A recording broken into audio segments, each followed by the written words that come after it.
ಜಿ5 ಇರುವಾಗ ನೀವು ನಿಮ್ಮ ನೆಚ್ಚಿನ ಶೋಗಳನ್ನ ಎಂದಿಗೂ ಮಿಸ್ ಮಾಡಿಕೊಳ್ಳುವುದಿಲ್ಲ. ಅದು ಸಂಪೂರ್ಣ ಉಚಿತವಾಗಿ.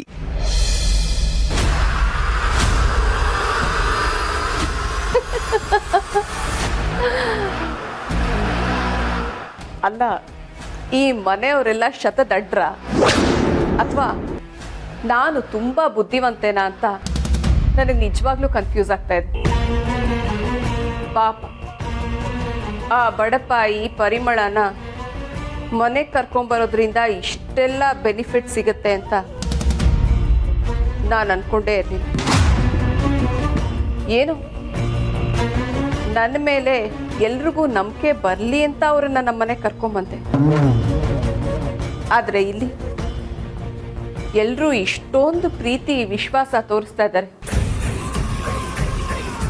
ಆ ದಡ್ಡಿ ಅಮೂಲ್ಯ ನನ್ನನ್ನ ಬ್ಲೈಂಡ್ ಆಗಿ ನಂಬೋದಕ್ಕೆ ಶುರು ಮಾಡಿದಾಳೆ. ಇದಕ್ಕಿಂತಲೂ ನನಗಿನ್ನೇನು ಬೇಕು? ಈ ಪರಿಮಳ ನಮ್ಮ ಮನೆಗೆ ಬಂದಿದ್ದು ನಾನು ಮುಂಚೆ ಮಾಡಿದ ಎಲ್ಲ ತಪ್ಪುಗಳನ್ನು, ವಿಕ್ಕಿ ಕೊಲೆನ ಕೂಡ ಮರೆಸೋ ಹಾಗೆ ಮಾಡ್ಬಿಡ್ತು.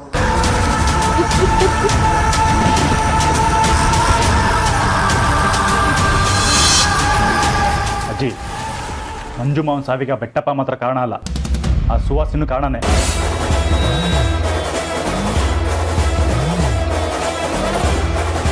ಅಂದರೆ ನಮ್ಮ ಮನೆಯಿಂದ ಫೋನ್ ಮಾಡಿ ಬೆಟ್ಟಪ್ಪನಿಗೆಲ್ಲ ಇನ್ಫಾರ್ಮೇಶನ್ ಕೊಟ್ಟಿದ್ದು ಸುಹಾಸಿನಿನ.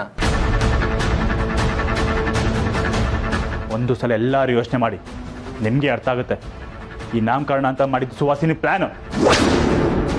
ಮಗುನ ಕಿಡ್ನಾಪ್ ಮಾಡಬೇಕು ಅಂತಾನೆ ಸುವಾಸಿನಿ ನಾಮಕರಣ ಅಂತ ಪ್ಲ್ಯಾನ್ ಮಾಡಿದ್ದು. ಆ ಸುವಾಸಿನಿ ಎಂಥ ದೊಡ್ಡ ಕ್ರಿಮಿನಲ್ ಆದರೂ ಒಂದು ತಪ್ಪು ಮಾಡೇ ಮಾಡಿರ್ತಾಳೆ. ಆ ತಪ್ಪೇ ನಮ್ಗೆ ಸಾಕ್ಷಿಯಾಗಿ ಸಿಗುತ್ತೆ. ಅಲ್ಲಿವರೆಗೂ ನಾನು ಏನೂ ಮಾತಾಡಲ್ಲ. ಆದರೆ ಮಂಜು ಮಾವಿನ ಸಾವಿಗೆ ಅವಳೇ ಕಾರಣ ಅಂತ ಗೊತ್ತಾದರೆ ಅವತ್ತೇಳು ಕೊನೆ ದಿನ.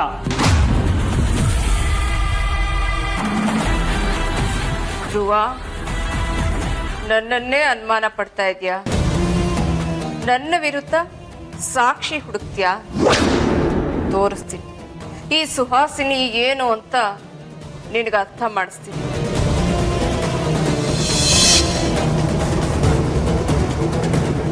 ಅವತ್ತು ಅಮ್ಮ ಸಾರ್ಥಕ್ ಧ್ರುವ ಮಾತಾಡೋದನ್ನ ನಾನು ಕೇಳಿಸ್ಕೊಂಡೆ. ಆಗ ನನ್ನ ತಲೆನಲ್ಲಿ ನಾನೇ ಬೇರೆ ಪ್ಲಾನ್ ಮಾಡಿಕೊಂಡೆ. ಅದಕ್ಕೆ ತಕ್ಷಣ ವೈದೇಹಿ ಹತ್ರ ಹೋಗಿ ಪರಿಮಳ ಅವ್ರನ್ನ ನಮ್ಮ ಮನೆಗೆ ಕರ್ಕೊಂಡು ಬರೋಣ ಅಂತ ಹೇಳಿದೆ. ಪಾಪ ಎಲ್ಲರೂ ನನ್ನನ್ನೇ ನಂಬೋದಕ್ಕೆ ಶುರು ಮಾಡಿದ್ರು. ಆದರೆ ಆ ಪರಿಮಳನೇ ದೊಡ್ಡ ಸಮಸ್ಯೆ ಆಗಿದ್ದಿದ್ದು. ಯಾರು ಹೇಳಿದ್ರು ಮನೆಗೆ ಬರಕ್ಕೆ ಒಪ್ಪಿರ್ಲಿಲ್ಲ.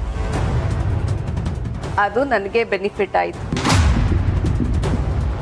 ಮಕ್ಳ ಕೈಲಿ ಮಾಡೋಕ್ಕಾಗದೇ ಇರೋ ಕೆಲಸನ ನಾನು ಮಾಡಿ ತೋರಿಸ್ದೆ. ಅದು ಹೇಗೆ?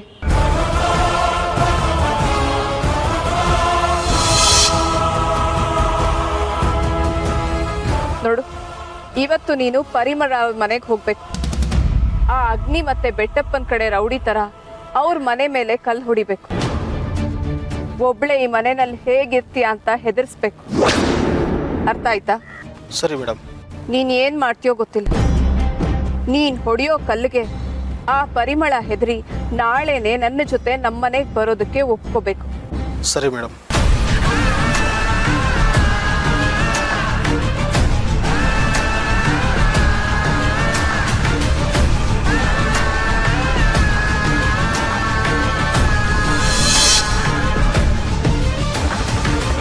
ಎಷ್ಟು ಸಿಂಪಲ್ ಕೆಲಸ.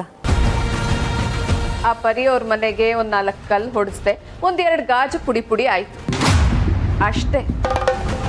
ಹೆದರ್ಕೊಂಡು ನನ್ನ ಜೊತೆ ಬಂದ್ಬಿಟ್ರು. ಬಂದಿದ್ದೇನೋ ಒಳ್ಳೇದಾಯ್ತು. ಇನ್ಮೇಲೆ ಈ ಮನೆಯಲ್ಲಿ ನನ್ನ ಮೇಲೆ ಯಾರು ಅನುಮಾನ ಪಡಲ್ಲ. ನಾನು ಹೇಳಿದ ಮಾತನ್ನೆಲ್ಲ ಕೇಳ್ತಾರೆ. ನನ್ನ ಕಣ್ಣು ಮುಚ್ಕೊಂಡು ನಂಬ್ತಾರೆ. ನನ್ನ ಪಾಲಿಗೆ ಇದೇ ಅಸ್ತ್ರ, ಅವರ ಪಾಲಿಗೆ ಇದೇ ಮುಳ್ಳು.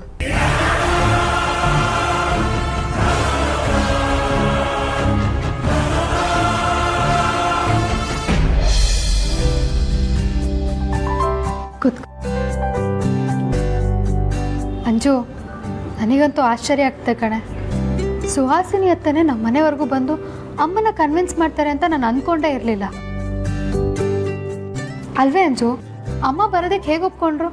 ಅದನ್ನ ಏನ್ ಕೇಳ್ತಿ ಅಕ್ಕ, ನಮ್ಮ ಮನೇಲಿ ದೊಡ್ಡ ಡ್ರಾಮಾನೇ ನಡೀತು. ಸುಹಾಸಿನಿ ಅತ್ತೆ ಬನ್ನಿ ಅಂತ ಒತ್ತಾಯ ಮಾಡ್ತಿದ್ರು, ನಮ್ಮಮ್ಮ ಬರಲ್ಲ ಅಂತ ಹಠ ಮಾಡ್ತಿದ್ಲು. ಕೊನೆಗೆ ಸುಹಾಸಿನಿ ಅತ್ತೆ ಹಠ ಮಾಡಿ ನೆಲದ ಮೇಲೆ ಕುತ್ಕೊಂಡ್ಬಿಟ್ರು, ನೀವು ಬರಲ್ಲ ಅಂದ್ರೆ ನಾನು ಹೋಗಲ್ಲ ಅಂತ. ಕೊನೆಗೆ ಅಮ್ಮ ಒಪ್ಕೊಳ್ಳೋವರೆಗೂ ಅವ್ರು ಎದ್ದೇಳೇ ಇಲ್ಲ. ಅಕ್ಕ ಒಳ್ಳೆ ಧರಣಿ ಕುತ್ಕೋತಾರಲ್ಲ ಹಂಗ್ ಕುತ್ಕೊಂಡಿದ್ರು. ನಿಜ ಹೇಳ್ತಿದ್ದೇನೆ ಅಂಜು. ಹ್ಞೂ ಕಣೆ ಅಕ್ಕ, ನಾನು ಯಾಕೆ ಸುಳ್ಳು ಹೇಳಿ? ಅಲ್ಲ ಕಣೆ, ನನಗೆ ನಂಬೋದಕ್ಕೆ ಆಗ್ತಿಲ್ಲ. ಸುಹಾಸಿನಿ ಅತ್ತೆ ಇಷ್ಟೊಂದೆಲ್ಲ ಮಾಡಿದ್ರಾ? ನನಗೆ ಆಶ್ಚರ್ಯ ಆಗ್ತಿದೆ. ಮೊದಲು ಸುಹಾಸಿನಿ ಅತ್ತೆ ಹೇಗಿದ್ರು ಹೇಳು? ನಮ್ಮನ್ನು ನೋಡಿದ್ರೆ, ನಮ್ಮ ಮನೆಯವ್ರನ್ನ ನೋಡಿದ್ರೆ ಉರ್ದು ಬೀಳ್ತಿದ್ರು. ಎಷ್ಟೋ ಸರಿ ಅವಮಾನ ಕೂಡ ಮಾಡಿದ್ದಾರೆ. ಒಂದೊಂದ್ಸತಿ ಸುಹಾಸಿನಿ ಅತ್ತೆ ಯಾಕಾದರೂ ನಮ್ಮ ಮನೆಗೆ ಬರ್ತಾರೋ ಅಂತ ಅನಿಸ್ತಿತ್ತು. ಆದರೂ ಸುಹಾಸಿನಿ ಅತ್ತೆ ಗ್ರೇಟು ಕಾಣೆ. ಬರೀ ಮಕ್ಕಳಾಗಿರೋ ನಾವು ನಮ್ಮ ಕೈಲಿ ಆಗದೆ ಇರೋ ಕೆಲಸನ ಅತ್ತೆ ಅಷ್ಟು ಈಸಿಯಾಗಿ ಮಾಡಿ ಮುಗಿಸಿದ್ರಲ್ಲ. ಹ್ಞೂ ಅಕ್ಕ, ನಾನು ಅಮ್ಮ ಈ ಮನೆಗೆ ಬರೋದಿಲ್ಲ ಅಂತ ಅನ್ಕೊಂಡಿದ್ದೆ. ಅದು ಅಲ್ಲದೆ ನಮ್ಮ ಮನೆಗೆ ಕಲ್ಲು ಬಿದ್ದಿದ್ದು ನೋಡಿ ನನ್ಗೆ ಎಷ್ಟು ಭಯ ಆಗಿತ್ತು ಗೊತ್ತಾ?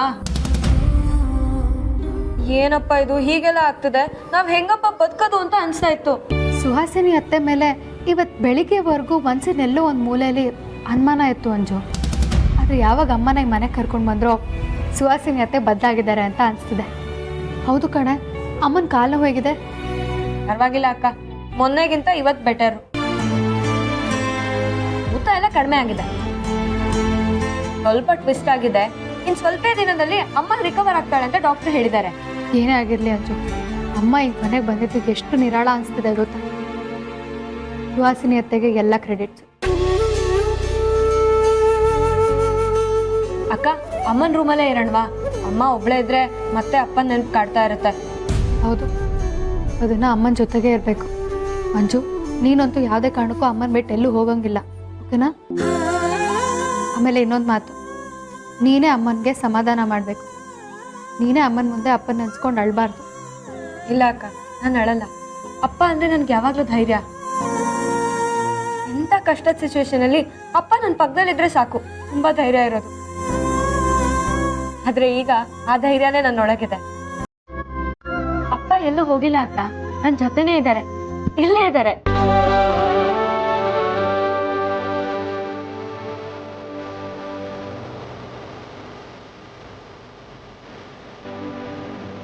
ಇಷ್ಟು ಬೇಗ ಅರ್ಥ ಮಾಡ್ಕೊಂಡ್ಬಿಟ್ಟೆ, ಜಾಣೆ. ಮೊನ್ನೆ ತಾನೇ ಸ್ಕೂಲ್ ಯೂನಿಫಾರ್ಮ್ ಹಾಕೊಂಡು ಸ್ಕೂಲಿಗೆ ಹೋಗ್ತಿದ್ದವಳು, ಇವತ್ತು ಜೀವನದ ಬಗ್ಗೆ ಮಾತಾಡ್ತಾ ಇದೆಯಾ? ಅಂಜು, ನೀನು ನೋಡ್ತಿದ್ರೆ ತುಂಬ ಖುಷಿ ಆಗುತ್ತೆ ಕಣೆ. ಫುಟ್ಬಾಲ್